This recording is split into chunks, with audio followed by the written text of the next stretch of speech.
Hi friends, ఈరోజు నేను చేయబోయేది చోటా భీమ్ లడ్డు. దీనికి కావాల్సినటువంటి పదార్థాలు 2 టేబుల్ స్పూన్ నెయ్యి, 1 కప్పు పుట్నాల పప్పు, 1 కప్పు చక్కెర, ముంతమాడి పప్పులు 1 స్పూన్, బాదం పప్పులు, ద్రాక్ష, ఎండు కొబ్బరి. ఇప్పుడు ముందుగా మనము పుట్నాల పప్పుని చక్కెరని విడివిడిగా మిక్సీ చేసి పెట్టుకోవాలి, అంటే మెత్తగా పొడి చేసుకోవాలి. ఇప్పుడు పొడి చేసుకునేసినాం, చూసారా మెత్తగా వచ్చింది. అవి విడివిడిగానే చేసుకోవాలి. ఇప్పుడు ముందుగా మనము స్టవ్ వెలిగించుకొని దాని మీద బాణలి పెట్టి అందులో 2 టేబుల్ స్పూన్, అంటే ఒక పెద్ద స్పూన్ అనమాట, పెద్ద స్పూన్లో 2 నెయ్యి ఉండాలి. దాంట్లో ఉన్నటువంటి సగం నెయ్యిని వేడి చేయాలి. వేడి చేసి బాగా నెయ్యి వేడెక్కాక చూడండి, హైలో పెట్టుకోవాలి కాస్త, అప్పుడే తొందరగా నెయ్యి వేడెక్కుతుంది. ఇప్పుడు అందులో సిమ్లో పెట్టేసుకోవాలి స్టవ్ని, లేదా అలాగే అయినా వేయించుకోవచ్చు. జాగ్రత్తగా వేయించుకోవాలి.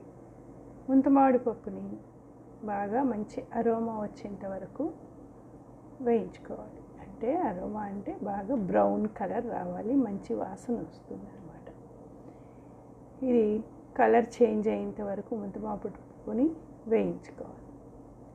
వేయించాక అది వేగిపోయాక అందులోనే మనము బాదం పప్పు, ద్రాక్ష, కొబ్బరి వేసుకోవాలి.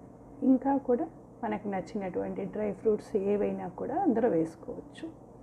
ఇప్పుడు నేను బాదం పప్పు, ద్రాక్ష, ఎండు కొబ్బరి మాత్రమే వాడుతున్నాను అన్నమాట. ఇది మనకి మంచి హెల్దీ ఫుడ్ కూడా. పిల్లలకి రోజుకి ఒక 2 లడ్లు తిన్నా సాయంకాలం పూట మంచి ఎనర్జీ వస్తుంది. దీనివల్ల డ్రై ఫ్రూట్స్ అన్నీ వేస్తాము, నెయ్యి వేస్తున్నాము, ఎండు కొబ్బరి పడుతుంది, అలాగే పుట్నాల పప్పు పడుతుంది. ఇన్ని రకాలుగా ఉన్నటువంటి ఎనర్జీ ఇచ్చేటువంటి విటమిన్స్, ప్రోటీన్స్ ఉన్నటువంటి డ్రై ఫ్రూట్స్ ఉంది కాబట్టి ఇది మంచి హెల్దీ అన్నమాట. దీనికి చోటా భీమ్ లడ్డు అని ఎందుకు పెట్టుకున్నానంటే, మా పిల్లలు చిన్నప్పుడు ఈ లడ్డూని చేసిస్తే అప్పుడు కార్టూన్లో చోటా భీమ్ అని స్టోరీ వచ్చేదన్నమాట. అది చూసి మా చిన్నబాబు దీనికి చోటా భీమ్ లడ్డు అని పేరు పెట్టాడు. ఇప్పుడు వేడైపోయింది కదా, మనం అన్నీ వేగిపోయిన తర్వాత ఆ కొద్దిగా వేడి కొంచెం చల్లారాలన్నమాట. మరీ వేడి మీద కాకుండా కొద్దిగా చల్లారాక, మరీ ఎక్కువ చల్లారిపోకూడదు. అందులో చక్కెర పొడి, పప్పుల పొడి నెమ్మదిగా ఒకదాని తర్వాత ఒకటి ఆ వేయించుకున్నటువంటి ముంతమామిడి పప్పు వాటిల్లోనే వేసి మనము బాగా కలుపుకోవాలి. ఒకదాని తర్వాత ఒకటి వేసుకోవాలి. అప్పుడే బాగా సమానంగా తీపి అన్నీ కూడా పడతాయి అన్నమాట. ఇప్పుడు మొత్తం అన్నీ వేసేసుకొని బాగా కలుపుకోవాలి. నెయ్యి మొత్తం పొడికి అంటేటట్లుగా కలుపుకోవాలి. దీనికి ఎక్కువ నెయ్యి కూడా అవసరం లేదు. మనకి ఒక 2 స్పూన్లు, అంటే 2 పెద్ద స్పూన్లు, ఇంకా చెప్పాలంటే ఒక చిన్న గరిటెతో ఉన్నటువంటి 2 గరిటెల నెయ్యి సరిపోతుంది. ఎక్కువ నెయ్యి పట్టదు, ఎక్కువ శ్రమ ఉండదు, అన్నీ రెడీమేడ్గా ఉంటాయి. ఇంకా కూడా మనం ఏం చేయొచ్చు అంటే, ఈ పప్పుల పొడిని, చక్కెర పొడిని విడివిడిగా కానీ పొడి చేసి పెట్టుకొని ఎప్పుడు కావాలనుకుంటే అప్పుడు ఈ విధంగా మనం చేసుకోవచ్చు. సరే, ఇప్పుడు ఆ మిగిలిన నెయ్యినంతా కూడా ఆ పొడిలో వేసేసి బాగా కలిపాలి. కొంచెం బాగా కలుపుకోవాలి. ఇప్పుడు గరిటెతో కలిపితే అంత సరిగా రాదు కాబట్టి నేను చేత్తో కలుపుతున్నాను అనమాట.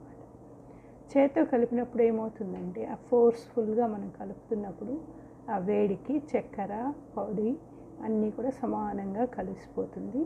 నెయ్యి ఉండడం వల్ల మనం దాన్ని ఉండలు కట్టుకునేదానికి చాలా ఈజీగా ఉంటుంది. ఇప్పుడు దాన్ని మనకి నచ్చిన ఆకారంలో, అంటే నచ్చిన సైజులో, చిన్నవో పెద్దవో మనకి నచ్చిన సైజులో మనం వాటిని లడ్డూలుగా చుట్టుకోవచ్చు.